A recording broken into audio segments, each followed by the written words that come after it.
Bonjour et bienvenue à ce nouvel épisode de Raptor Kiff. Aujourd'hui, nous nous retrouvons pour le match opposant les Toronto Raptors aux New York Knicks et le match se déroule à New York, au Madison Square Garden.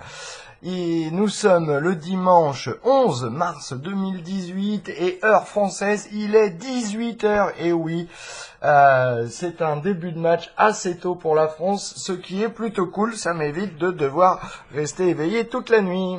Les New York Knicks qui sont actuellement 11e de la conférence Est avec 24 victoires et 42 défaites, ils ne peuvent absolument plus prétendre participer aux playoffs cette saison. Pour les Toronto Raptors, ils sont toujours premiers de la conférence Est, bien entendu, avec 48 victoires, 49, j'ai un doute. C'est 48 victoires et 17 défaites pour les Raptors, qui sont premiers avec une petite marge d'avance de 2 matchs et demi au goal average. Les Raptors, si vous me suivez, qui ont battu vendredi soir les Houston Rockets, la première équipe de la ligue toujours, mais les Raptors qui ont démontré qu'il fallait compter avec eux dans ces futurs playoffs qui arrivent dans un mois exactement. Ce sera le début des playoffs et ce sera le début d'une grosse aventure, espérons-le, pour les Toronto Raptors cette saison. L'une des meilleures équipes avec un des meilleurs 5 de départ et le meilleur banc de la ligue. Ces petits jeunes Raptors auxquels personne ne croyait en début de saison et qui font un boulot exceptionnel. Et le 5 de départ des Toronto Raptors qui est composé de Kyle Lowry, DeMar DeRozan, Norman Powell, Serge Ibaka et Jonas Valanciunas. Et pour les New York Knicks, c'est Emmanuel Mudiay qui démarre au poste de meneur avec Frank Ntilikina, Tim Hardaway Jr., Michael Beasley et Kornet qui avait fait son apparition dans la NBA contre les Toronto Raptors avec les Knicks et qui aujourd'hui démarrera à la place de Kanter qui a des soucis au niveau du dos. Nous sommes dans le premier quart-temps, il reste 2 minutes 20 à jouer et temps mort demandé par les Toronto Raptors. Le score est de 25 partout et un match qui se déroule vraiment très tranquillement. Tout le monde peut aller marquer comme il en a envie. Il n'y a pas vraiment de défense ni d'un côté ni de l'autre. Et les Raptors qui, après une superbe performance contre Houston, arrivent ici encore une fois en touriste en se disant « ouais, on peut la jouer cool, on fera des efforts à la fin du match ». Donc pour le moment, le score est de 25 partout. Et en cette fin de premier quart-temps, les Toronto Raptors mènent 32-27. Et il n'y a pas grand-chose à dire puisque les deux équipes sont un peu en mode croisière, en tout cas pour les Toronto Raptors, puisque je pense que les Knicks sont en train d'essayer de mettre tous leurs efforts. Mais les Raptors la jouent vraiment pédale douce aujourd'hui. Et après seulement 2 minutes et 21 secondes de jouer dans le deuxième quart-temps, les Knicks appellent un temps mort. Toronto mène dorénavant 41-32 et en tout début de deuxième quart-temps, je dirais dans les 30 premières secondes, les Knicks étaient revenus à égalité 32 partout et depuis c'est les Raptors qui enchaînent et un Pascal Siakam qui fait des merveilles, qui distribue des passes sans regarder le joueur à qui il passe la balle et puis il y a cette connexion avec Jakob Poeltl à l'intérieur entre les deux joueurs qui est vraiment exceptionnelle. La ligue même en parle puisque ces deux jeunes joueurs ont cette relation qui fait qu'ils ont un jeu de passe entre eux qui est toujours au point. Il reste 3 minutes 55 dans le deuxième quart-temps et les Raptors mènent 52-48. Il y a encore 1 minute, ils menaient 52-43.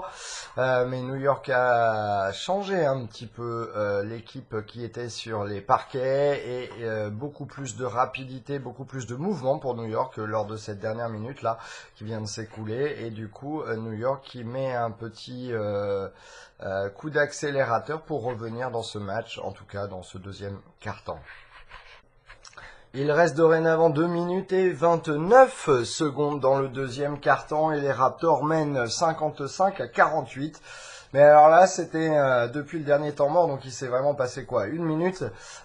C'était vraiment assez impressionnant ce qui vient de se passer. Sur une seule possession de balle, les Raptors ont shooté 6 fois le ballon. Et il n'arrivait pas à rentrer. Pourtant, Serge Ibaka était juste sous le panier, tout seul. Il met le panier, dedans, et le ballon ressort du panier. Il retente une deuxième fois, et là, pareil, le ballon lui passe, rebondit et lui passe au-dessus. Trop de précipitation, je ne sais pas. Le ballon ressort, il revient dans les mains d'Ibaka qui tente un panier à 3 points, le panier ne rentre pas. Rebond de la part de Valanciunas qui passe la balle sur le coin à Malcolm Miller qui lui arrive à marquer le 3 points. Je crois qu'au début de l'action, il y avait déjà un 3 points de Kyle Lowry. Enfin bon, un moment assez exceptionnel. Et hop, sur l'action suivante, ils arrivent à empêcher New York de marquer. Et sur l'action suivante, rebelote 4 shoots consécutifs avant que il puisse y avoir quoi que ce soit. Et d'ailleurs, il n'y a pas eu de panier marqué. Ce qui est assez impressionnant, c'est le nombre de fois les Raptors ont shooté pour marquer seulement 3 points en 1 minute. C'était vraiment exceptionnel. Je crois que dans le carton, il doit être quelque chose comme 9 et 30 en point de vue de taux de réussite du tir. 9 tirs marqués pour 30 tentés, quelque chose comme ça. C'est vraiment assez hallucinant. À la mi-temps, les Toronto Raptors mènent 65-57 et il y a eu un petit moment encore bizarre puisque quand Kyle Lowry était au lancer franc, il était en pleine discussion avec Tim Hardaway Jr. et ça a pas dû plaire à l'arbitre qui les a tous les deux sifflés pour des fautes techniques. Tim Hardaway Jr. a continué à parler, non pas avec Kyle Lowry, mais avec Serge Ibaka, et Serge Ibaka a dit « Eh oh !» et il a commencé à avancer, et dès qu'il a commencé à avancer, l'arbitre a sifflé une faute technique sur Serge Ibaka, qui prenait exception du fait que Tim Hardaway était en train de parler trash, poubelle, d'avoir injurié Kyle Lowry, apparemment. Donc du coup voilà, c'était un petit moment de flottement un peu délicat, mais bon, rien de bien méchant. Donc du coup à la mi-temps, les Toronto Raptors mènent 65-57 dans un match qui est finalement un bon match d'après-midi, de reprise, où il n'y a rien d'exceptionnel, pas grand-chose à vous dire. Si ce n'est que, comme je le disais, les Raptors jouent tranquille. Il n'y a pas d'urgence dans ce match. Après avoir battu Houston, je pense que les Raptors se reposent un peu sur leur laurier. Et ça fonctionne pour le moment. Espérons qu'en deuxième mi-temps, ils soient capables de maintenir l'avantage qu'ils ont sur les Knicks. Je vous rappelle que vous pouvez retrouver tous les podcasts Raptor Kiff sur le site mykiff.fr, mykif.fr. Vous pouvez également nous retrouver sur les pages Kiff, K-I-F, plus loin, podcast au pluriel. Donc sur les pages Twitter, YouTube et SoundCloud. Vous pouvez également nous retrouver sur Facebook sur la page intitulée Sport Kiff Podcast. Sport est au pluriel et podcast également. Et bien entendu, vous pouvez me contacter par mail au mail suivant contact@mykiff.fr. Contact étant au singulier.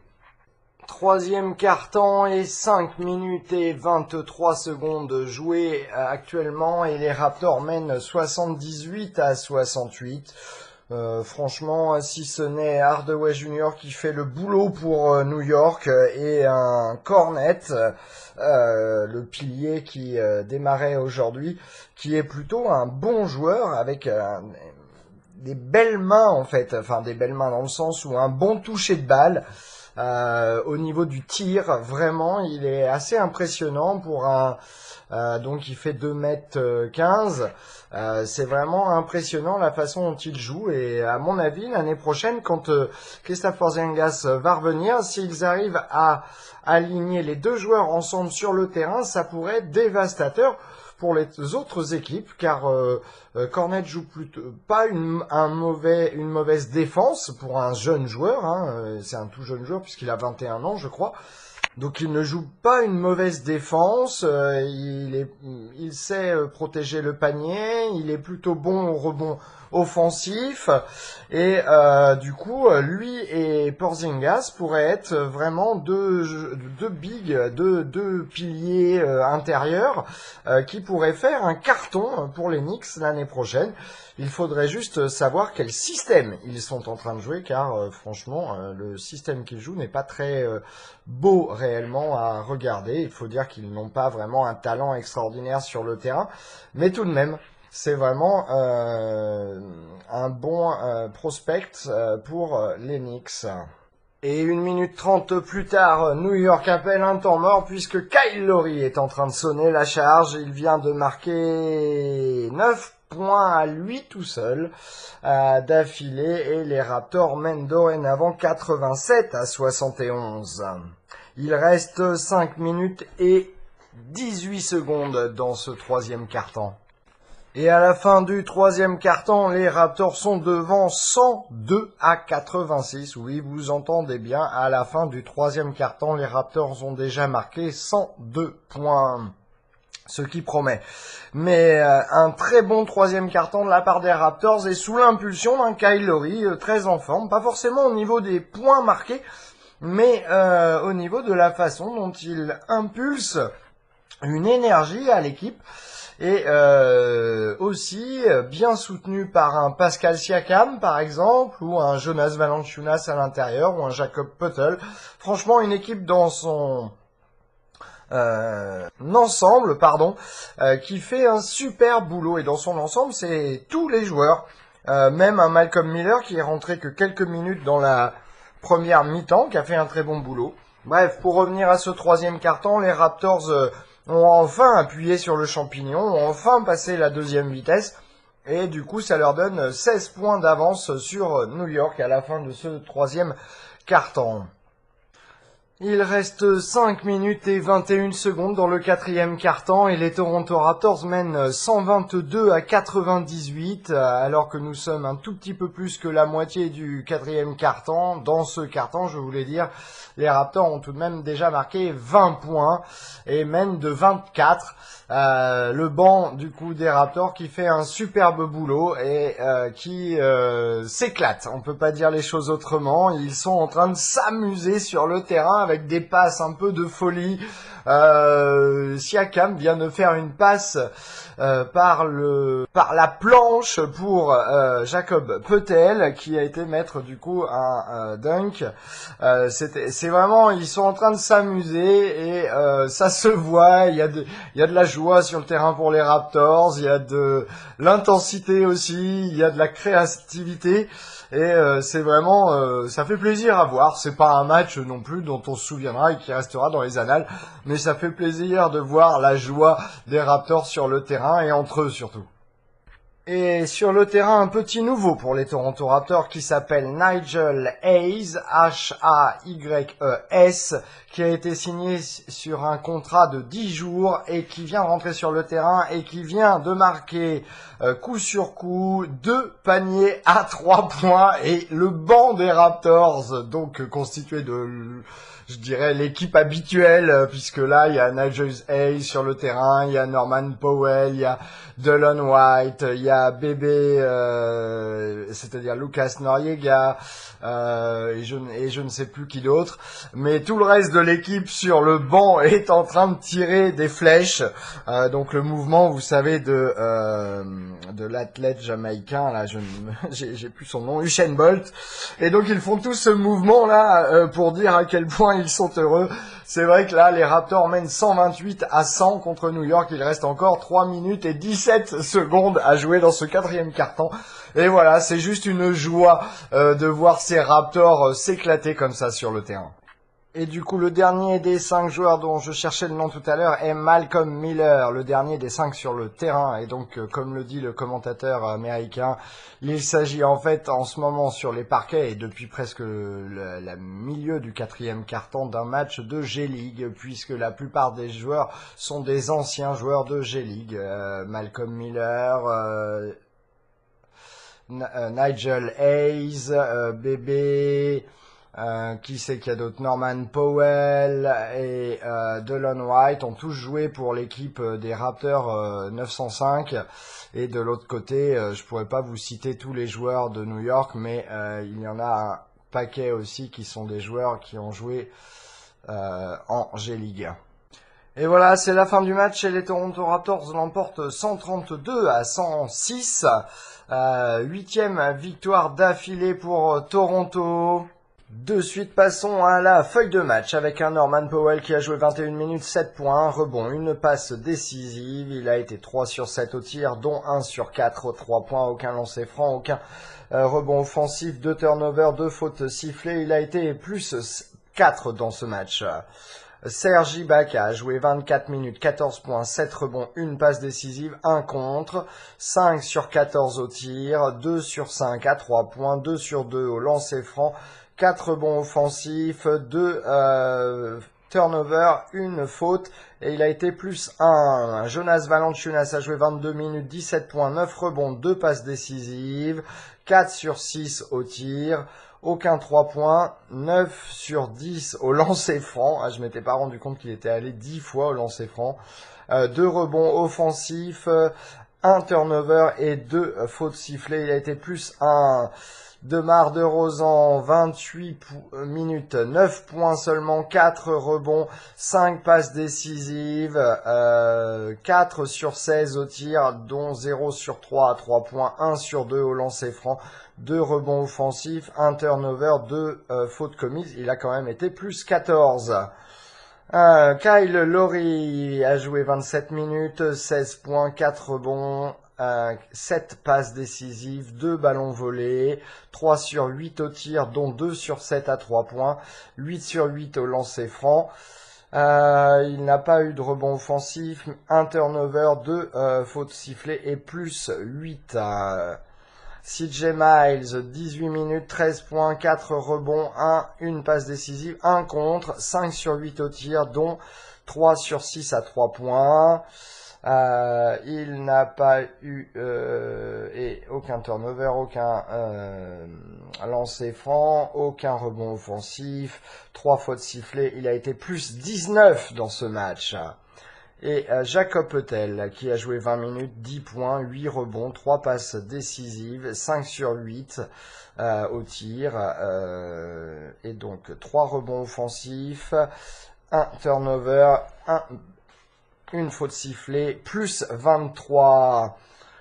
Fred VanVleet a joué 16 minutes, 11 points, 2 rebonds, 1 passe décisive, 4 sur 5 au tir, dont 2 sur 3 à 3 points, 1 sur 1 au lancer franc, aucun rebond offensif, 1 turnover, aucune faute sifflée, plus 17. Pascal Siakam a joué 18 minutes, 9 points, 7 rebonds, 6 passes décisives, 1 ballon volé, 1 contre, 4 sur 8 au tir, aucun 3 points, 1 sur 2 au lancer franc, 1 rebond offensif, aucun turnover, 2 fautes sifflées. Il a été plus 23 à égalité avec son pote Jakob Poeltl. Delon Wright, 19 minutes, 12 points, 2 rebonds, 4 passes décisives, 5 sur 7 au tir, 2 sur 2 aux 3 points, aucun lancer franc, 1 rebond offensif, aucun turnover, 2 fautes sifflées. Il a été plus 12. Enfin, Malcolm Miller a joué 12 minutes, 8 points, 3 rebonds, 3 sur 4 au tir, dont 2 sur 3 à 3 points, aucun lancer franc, 1 rebond offensif, 1 turnover, une faute sifflée. Il a été plus 4. Nigel Hayes, dont je parlais tout à l'heure, a joué 5 minutes, 6 points, 2 sur 2 au tir, c'était 2 fois des 3 points, comme je l'ai dit. Il a commis 1 turnover. C'est vrai qu'il s'est fait piquer la balle alors qu'il essayait de pénétrer. Il a été plus 2 dans ce match. Ensuite, Lucas Noriega a joué 5 minutes, 1 rebond, 1 passe. Aucun tir tenté. Et c'est tout. Il a été plus 2. Les Raptors qui ont marqué donc 132 points, 52 rebonds, 32 passes décisives, seulement 3 ballons volés, 3 contre, 47 sur 93 au tir, 16 sur 35 à 3 points, 22 sur 25 au lancer franc, 14 rebonds offensifs, 11 turnovers, 19 fautes sifflées. Alors New York, quant à eux, a marqué 106 points, 37 rebonds, 21 passes, 7 ballons volés tout de même, 4 contre, 40 sur 88 au tir, 7 sur 21 à 3 points, 19 sur 24 au lancer franc, 8 rebonds offensifs, 10 turnovers et 19 fautes sifflées. Voilà, je m'arrête là pour ce soir. Il ne sert pas à grand chose en fait de s'étaler sur ce qui s'est passé. C'est un match voilà que les Raptors ont su gérer parfaitement. Le prochain match des Toronto Raptors aura lieu mardi soir et ce sera contre Brooklyn à Brooklyn. Donc Toronto restera à New York durant ces 2 jours. Allez,